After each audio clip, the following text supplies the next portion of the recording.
All Hey right. guys, Hey, how's it going? Hey, Austin and John, how are you guys doing?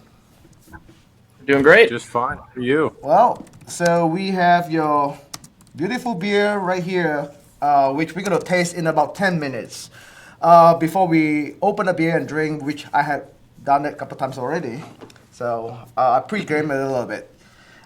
So welcome you guys to our third year anniversary and really appreciate you taking time to join us.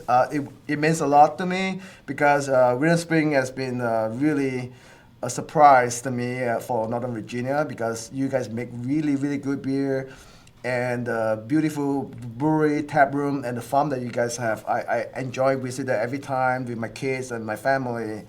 All right, well, we'll give you some time, John.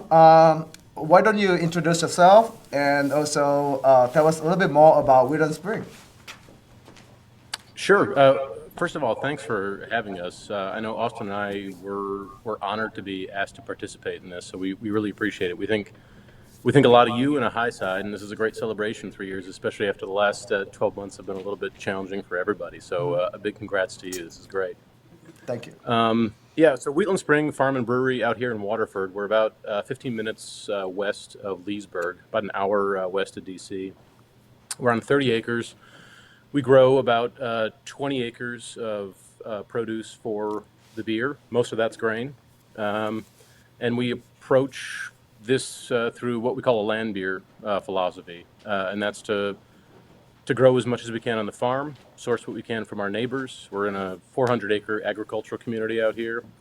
And then we go in concentric circles out from there to get the best ingredients we can because our, our belief is that since beer is an agricultural product, we try to get the best ingredients for that we can.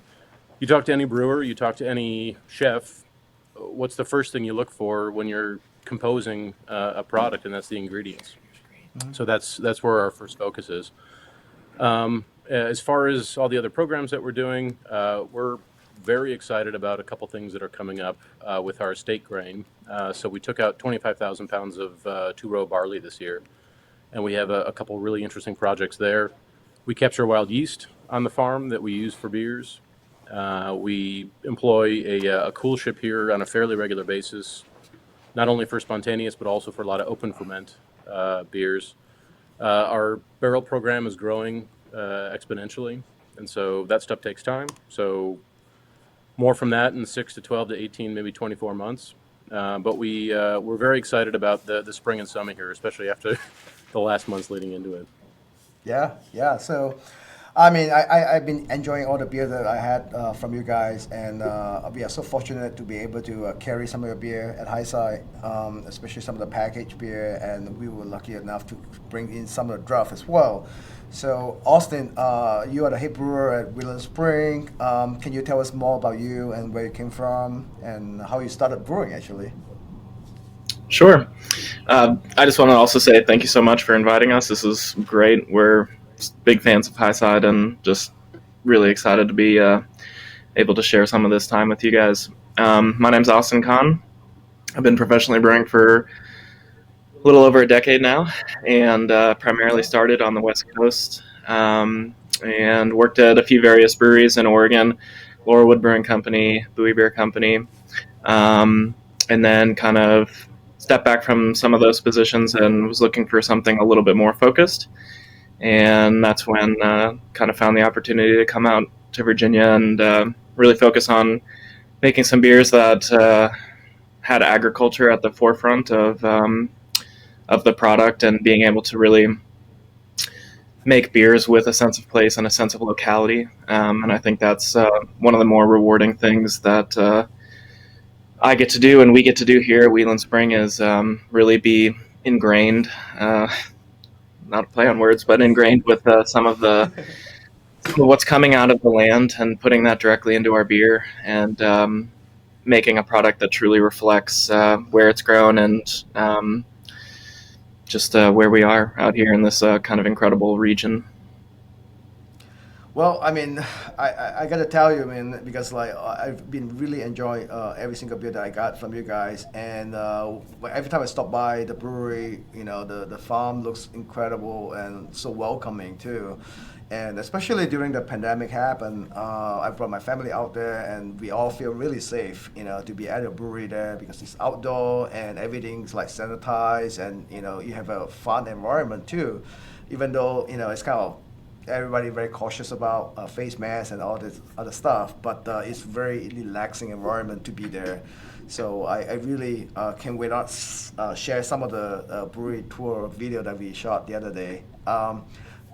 Can you tell us more about what you guys are planning on doing? I know you guys are big into like land beer, but what are we expecting from Wheatland Spring for the next like 12 months? Like are you guys going to do something, I don't know, puree, sour, or something keeping up with the trend? I hope not, but I would love to hear from you guys.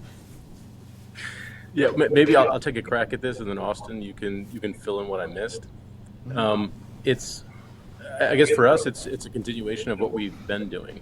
So it's increasing the amount of state ingredients that we have in the beer. It's further honing in these styles. It's an iterative process for many of the beers that we're making, but we're also looking at branching out and doing some different things, integrating different ingredients in here from the area. And I think as much as some innovation or creativity in brewing recently, at least, has happened from the outside, or a maximalism of flavors or expressions, we're taking in many ways the opposite approach for some of these beers, and we're going down to the very basics of a lager, for example, and looking at grain expression and trying to get deeper into that. And our approach is to use the grain that we grow here and use the well water and use our yeast and find ways to expand the expression of the agricultural products. And so I think we have some interesting things coming up there. As far as what you were talking about, I feel like we go out of our way sometimes unintentionally to be the anti-trend chasers. If you look at some of the beer styles we release, it doesn't make any sense on paper, that's for sure. Brewing a Munich Dunkel, brewing an alt, a lot of these styles are incongruent with what's happening now, but we love them. We love drinking them, and we think there's a place for well-executed styles. And obviously, Austen's an outstanding brewer, and so he really does an excellent job of bringing these to life. That's awesome, man. I really enjoy what you're saying, anti-trend, right? So it's very refreshing to have that, especially in Northern Virginia, right? It's all about the heavily adjunct style and puree, sour, and all that. So Austen, and listen, to each their own. Everyone's got a different path, and that's just fine for us. Sure, yeah, it's fine.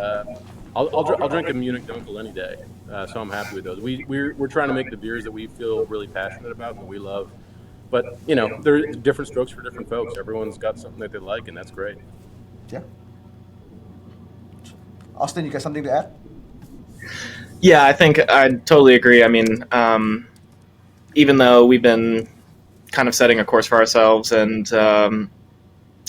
trying to find, the avenue that we want to operate in and being able to express the land beer in our own unique way, I think we're still very young in terms of what's been coming out of the ground. We've had not that many harvests so far. We've had 2 successful harvests, and while that was incredibly fortunate, and we have been incredibly grateful to be able to use grain so far while being so young that's come directly from our estate, we're really just kind of trying to build upon each one of the building blocks that we've already set. So being able to release some bottle condition stuff that focuses on estate ingredients is really important to us.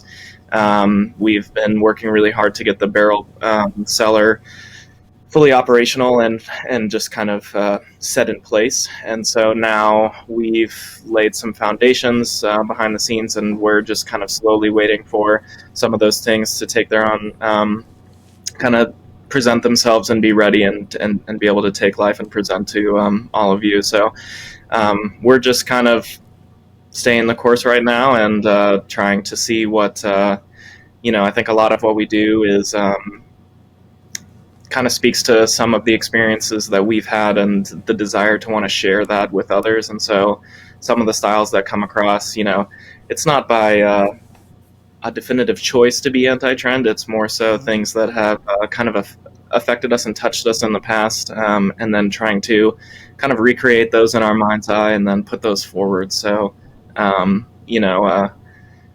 traditionalist by nature is not kind of what we go for. It's more so something that speaks to us, and we hope that our presentation speaks to the people who drink it. And so long as those things stay in tune, then we'll keep on pushing ahead.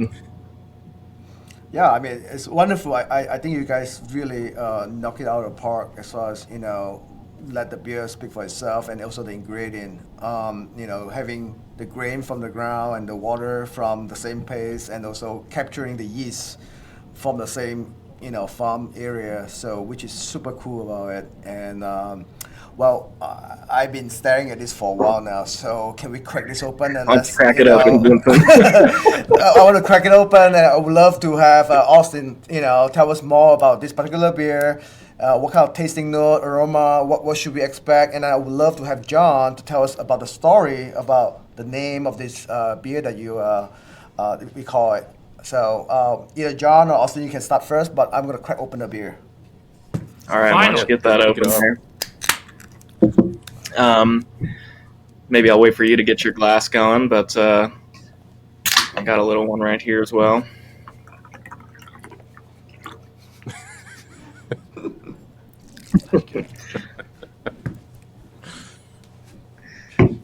All right.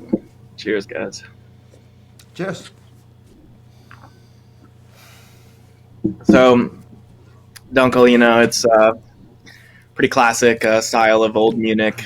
Kind of the lore goes that before conventional and kind of malting technology was to a point where they could create really lighter malts.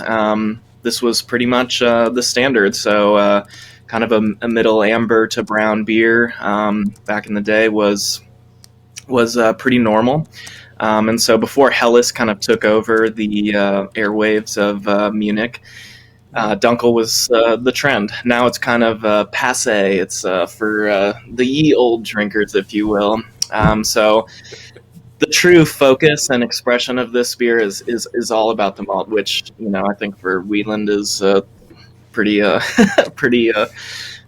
standard for us. We love to express the grain, and we do like to leave a foundation of malt there. So what I get on the nose, I get a really pleasant fruitiness that kind of reminds me of like a fruit leather, a little bit of cherry cordial.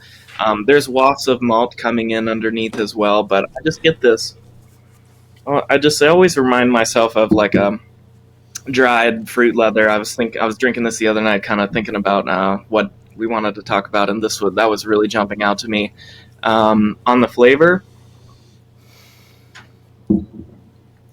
a key to this style for me is retaining drinkability while still having an abundance of malt foundation. So even though it, if you read the style, looks like it could be a little bit cloying or maybe too sweet, but really the trick is to balance some of the nutty toastiness and some of those kind of crust elements with a little bit of that fruitiness that comes from the concentration of the malts. And so really the star here is Munich malt, and this is kind of a fun combination between our two maltsters. So it's almost a half and half split between Murphy and Rood in Charlottesville and Epiphany Craft Malt down in Durham.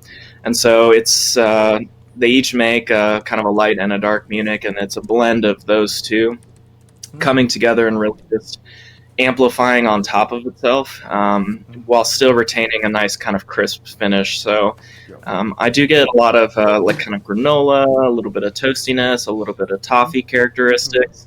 And what I like is that even though it has a nice body, it has some of those caramelization notes. It just kind of finishes nice and clean. A lot of our lagers, we really try to focus on capturing as much of the CO2 from fermentation as we can. And so this one is actually naturally carbonated. Some, we might have to touch up just a little bit of CO2, but all that is natural carb from ferment and just kind of captured. And then as with all of our beers, nothing's ever filtered, and we don't use fining agents, so it's really as natural as we can get it, while still presenting. We still care about clarity. We still want it to be very presentable, but a lot of this is just time and patience and allowing the ingredients to kind of come together. And this beer is 16% grown on estate, 45% grown in Virginia, and then 100% grown in our growing region, which is both North Carolina and Virginia as well. So, Wonderful. I think the key word for this beer is balance. Like you get a mhm. lot of things going on, but it is also very balanced and very drinkable. I mean, I can drink this all day long. It's just a wonderful beer to be drinking around this time, especially the weather is a little bit colder, and I think this is a perfect drinks. And while we're looking at this, I always like, wow, the name is interesting. So I would love to know more about why you named this beer this way. So I think John probably have a story Yeah, to tell. absolutely. Yeah, it doesn't quite roll off the tongue, does it? Haidhausen. No. It's named after a neighborhood in Munich. Munich is a bunch of different little neighborhoods that have grown up over the last hundreds of years. This one is just across the river from downtown, and it happens to be the place where Bonnie and I lived for a number of years when we were living in Munich. And so we have a lot of fond memories associated with Haidhausen.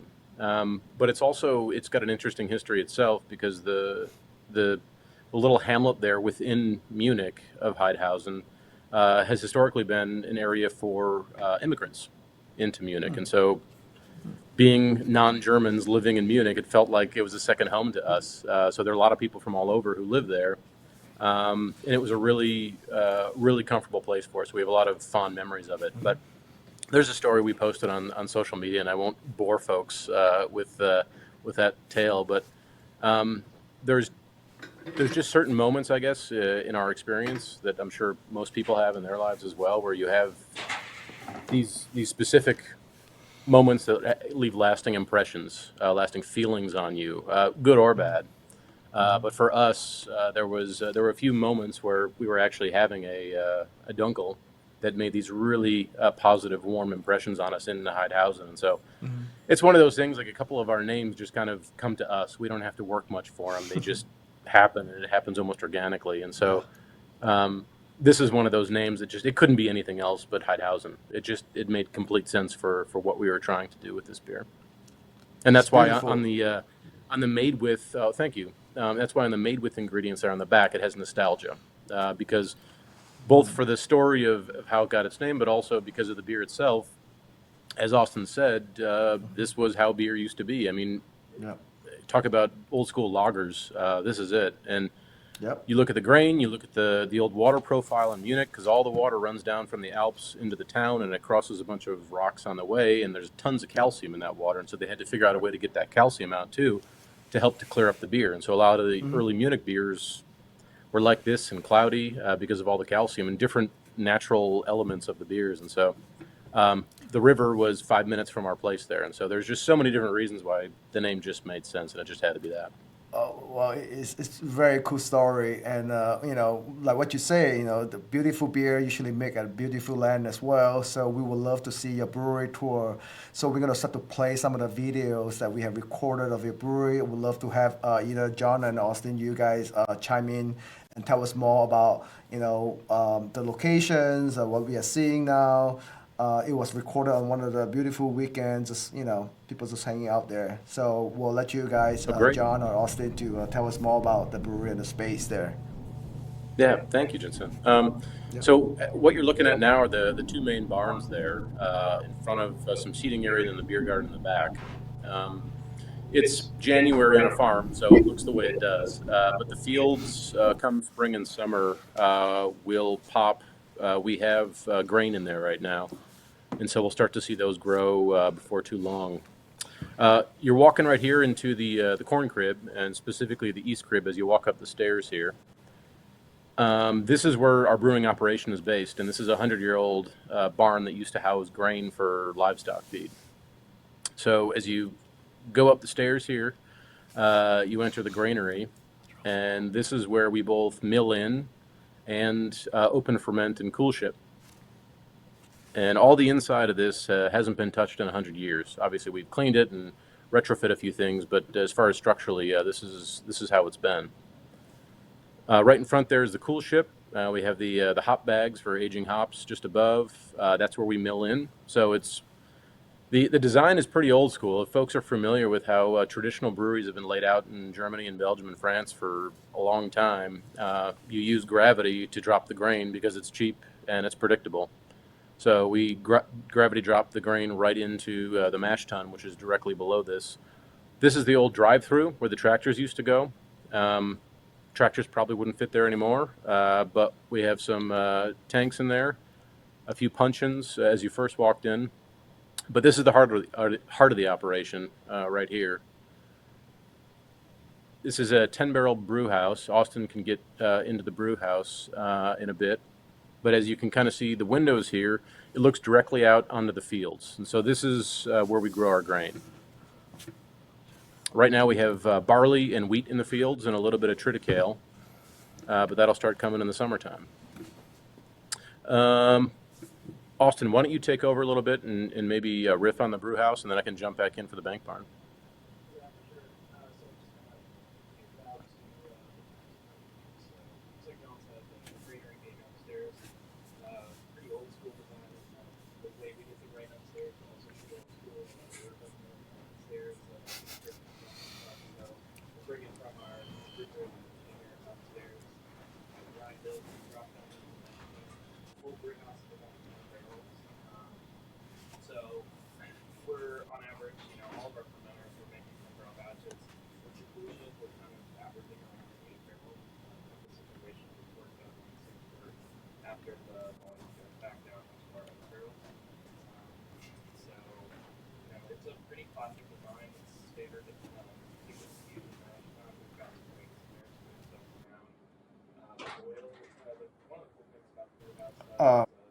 Hey Austin, your microphone is not turned on or it's very low in volume. Sorry about that. There you I was go. just riffing. I was just riffing about a 10-barrel brew house here, but one thing I was going to say is that the entire brew house is electric driven, so the boiler is powered by electricity, and then that powers all of our steam, which is one of the design elements that John had kind of thought of in the beginning. But yeah, we have a really kind of straightforward, old school approach to the way that we operate the brew house, and it is single infusion mash tun, 10-barrel system. We've got the conicals up there, and then when we do our cool ship batches, they're usually about an 8-barrel type of situation. And I'll just jump in here real quick while we're in the bank barn. And so this is a 200-year-old bank barn. The original top was burned down during the Civil War, so it was rebuilt in the 1870s, but all the lumber there is from the 1870s, you can see. In the before times, we had a bar there and a wood-burning stove and a lot of seating, but of course things have been adjusted recently, so we hope to get back to that at some point, open it back up. We're walking now in the fields. We have our west field and east field because of where they lie on the property, just passing the hope tree. And this right now we're looking at where the wheat was planted. We have a couple different varieties of wheat in. One of them is pretty exciting. It's coming back to Virginia. It was a varietal designed or bred by Virginia Tech, and it's been out of favor for a number of years for a bunch of different reasons, but it seems like it would be a great malting wheat, and so we were able to find some of that as a pilot in some ways to bring it back and test it out. Overlooking here on the Westfield, we have 2-row barley in, so we're hoping that all that goes well. There's a lot within our control, but there's much more outside of our control. Mother Nature's always in charge, and so we try to keep up. But if all goes well, by middle of this year, we'll have our third harvest. Austen was talking about that. And then once the grain comes out of the ground, that's when a lot of the other work starts with managing the grain, cleaning it, getting it to the right moisture levels. There's a whole bunch of stuff that has to happen after that to get to the grain, where we need it to be malting quality, which is one of the highest levels you need to achieve in order to actually have it usable, or else it goes to cattle. Well, so what's so beautiful about the footage that we have captured earlier is like I was walking on the field with John, and I will love to drink the beer that I walk on. So it is gonna be a fun one. So hey, at least I walk on this beer. I can't wait to do that. We'll be sure to send Awesome. you that 4 pack that you walked on. No, it's beautiful breweries and a beautiful farm, and love what you guys been doing. Right now, what we're gonna do is we're gonna open up some Q&A and see what people got. Some questions for you guys. Let me see what we got here right now. All right, let's see. Got any questions specifically here? All right, I'm just going through a bunch of comments, and everybody seems to love the brewery, and they look at it as like it is such a beautiful place to be at, enjoying the beer. Well, before we can fill any questions for you, but let me ask you guys something then. So like, are you guys planning on some growing some hops as well? But because I know you guys have a bunch of barley and wheat going on, is that hops been options for Virginia, or something that is not feasible because of how hard it is to grow hops around here? Yeah, we're trying to figure that out. I don't have a good answer for that yet. As with everything else we do, we take the agriculture very seriously, and so for us, it's not a gimmick to grow our ingredients. For us, we want to grow the best ingredients or not do them and source them from somewhere else who do offer the best ingredients. And so the way hops have been bred for years is they're specific to a certain latitude on Earth.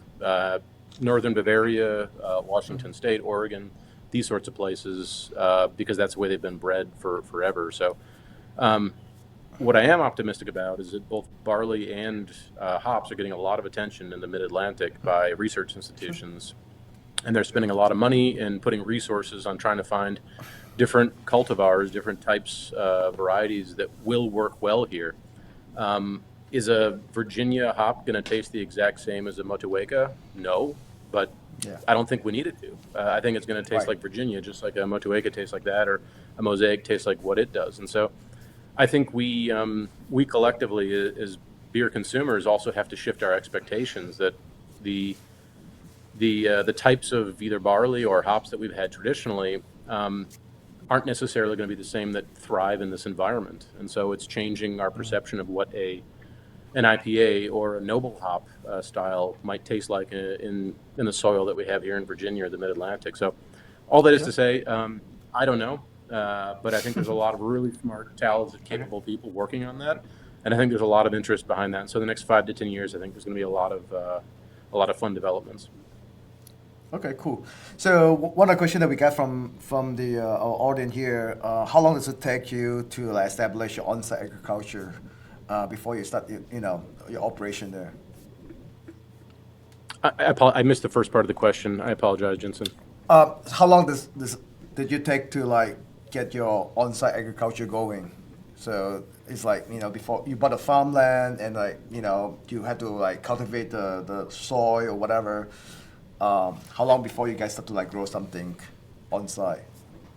Yeah, so I guess I can answer that a few different ways. The first way is it took us about 2 years to find the property, and part of that was understanding the soil, because not all soils are created equal. Right. And then once we got here, there's different, you ask 3 farmers the best approach how to farm a land, and they'll give you 7 answers. And so there's Right. many different ways to do this. Our approach is to do minimal intervention. So we try to create a soil and an ecosystem here that thrives through natural growth. So we do a lot of cover cropping. We do a lot of regeneration, nitrogen building, phosphorus scavenging for the soil, and try to minimize any kind of chemical inputs.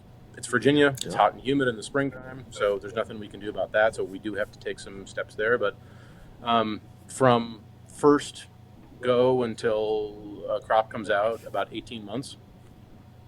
But that's after a lot of research on the front end to make sure this is even a viable place to do that. And that's one of the big question marks. Thankfully, Loudon and this area here is blessed with amazing soil. So we really got fortunate there. Cool. Well, so since we are running out of time, we are about another 50 seconds left. One of the quick questions, just good for you guys is, since you're using the well water to brew your beer, do you have to make a special treatments on your water before you start brewing them? At the moment, we're trying to kind of let the water be as natural as it can be. We do a loose filtration, a little bit of carbon filtration, which is pretty standard for breweries, but really we're trying to let it express itself and have that be kind of a key ingredient into how the beers express themselves. And so far, we've really liked how the water interacts with all of the other components of what we're doing here. I have worked with a few different water sources between Northern California and Oregon, and from coming out here and drinking it, tasting it, working with it, brewing with it, it's definitely some of the best water I've ever experienced as a brewer. So the mineral content seems to be really nicely balanced. It's not too high on any of the levels, so it allows you a pretty clean slate to work with, but it does have just enough of that kind of, it's not treated to death, so it still has some life into it. It still has some character to contribute, and part of that, as from the first brew until now, as we continue to go on, it's something that you're always thinking about evaluating, but it is kind of a living component of the beer, and it does make that part a little bit more exciting. It's something to engage with, I guess. And by leaving it alone and letting it do its thing, we monitor it, and if a lever needs to be pulled here or there, depending on what's going on, we'll do that. But for the most part, we let it speak for itself and kind of contribute what it wants to. That is wonderful, because I really like that how you guys embrace the farmland and let your skill to bring out all the flavor that the land gives you guys. So this is really wonderful, and again, I'm really a big fan of Wheatland Springs, and I hope everybody get to make a road trip out there to visit you guys. It's just even during the springtime, you guys have a really good setup. Just take a day off, just go to to the farm, get a cup of good beer, and bring some home as well. We are running out of time, and I really appreciate you, John and Austen, to join us today and share a beer with us and educate us about what your mission is about with Wheatland Spring. I really, really like the whole thing about you guys, and I've been telling people you guys have been becoming one of the best brewery in Northern Virginia. Seriously, this is a great beer, and I love what you guys doing.